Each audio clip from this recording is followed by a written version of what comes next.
সদ্যপ্রয়াত রাজ্যের প্রাক্তন মন্ত্রী ও সিপিআইএমের প্রাক্তন বিধায়ক ফয়জুর রহমানের স্মৃতির প্রতি শ্রদ্ধা জানাতে বুধবার দুপুরে উত্তর জেলার ধর্মনগরের বিবেকানন্দ সার্ধশতবার্ষিকী ভবনে এক স্মরণ সভার আয়োজন করা হয়। সভায় উপস্থিত ছিলেন ত্রিপুরার প্রাক্তন মুখ্যমন্ত্রী তথা সিপিআইএম পলিট ব্যুরোর প্রাক্তন সদস্য মানিক সরকার, সিপিআইএম রাজ্য সম্পাদক মণ্ডলীর সদস্য অমিতাভ দত্ত, বিধায়ক শৈলেন্দ্র চন্দ্রনাথ, বিধায়ক ইসলাম উদ্দিন, ধর্মনগর মহকুমা সম্পাদক রতন রায়, জেলা সম্পাদক অভিজিৎ দেব সহ দলের বহু নেতাকর্মী ও শুভানুধ্যায়ী। অনুষ্ঠানের শুরুতে প্রয়াত নেতার প্রতিকৃতিতে পুষ্পার্ঘ্য অর্পণ করা হয়। 1 মিনিট নিরাপত্তা পালন করে তার বিদেহী আত্মার শান্তি কামনা করা হয়। পরে বক্তারা ফয়জুর রহমানের দীর্ঘ রাজনৈতিক জীবন, জনমুখী কর্মকাণ্ড এবং সাধারণ মানুষের প্রতি তার নিবেদিত প্রাণ ভূমিকার কথা স্মরণ করেন। তাদের বক্তব্যে উঠে আসে তিনি কেবল একজন জনপ্রতিনিধি ছিলেন না, বরং মানুষের সুখ দুঃখের সঙ্গী হিসেবে নিজেকে প্রতিষ্ঠা করেছিলেন।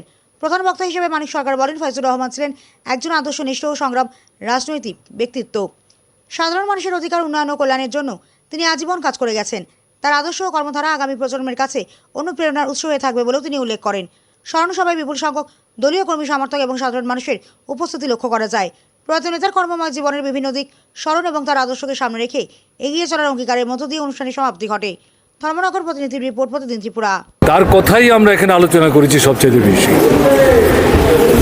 তিনি সাম্প্রদায়িক সম্প্রীতি, ধর্ম, বর্ণ নির্বিশেষে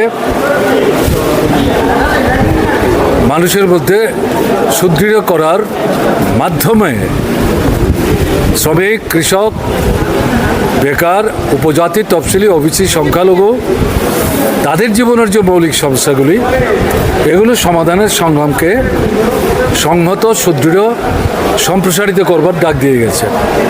এবং আমাদের দেশের ক্ষমতা থেকে শোষকদের স্বার্থের যারা প্রতিনিধি, টাটা, বিরলা, ডালমিয়া, সিঙ্গানিয়া, মফতলাল জৈন, রিলায়েন্স, আম্বানি, তাদেরকে সরিয়ে শ্রমিক, কৃষকের স্বার্থের রক্ষক যারা, তাদেরকে প্রতিষ্ঠিত করার সংগ্রাম সুদৃঢ় করার ডাক দিয়ে গেছে। এটাই আমরা আলোচনা করেছি। শুধু ফুল বেলপাতা দেওয়ার জন্য আমরা আসিনি, এই কথা স্মরণ করিয়ে দিয়ে সামনের দিনে বিশেষ করে ত্রিপুরায় যে ফ্যাসিবাদী আক্রমণ চলছে, ভোটের অধিকার হরণ করে নিয়েছে, ভোটকে প্রহসনে পরিণত করেছে, একে প্রতিহত করার জন্য লড়াইটাকে তীব্র, তীক্ষ্ণ, প্রসারিত করতে হবে।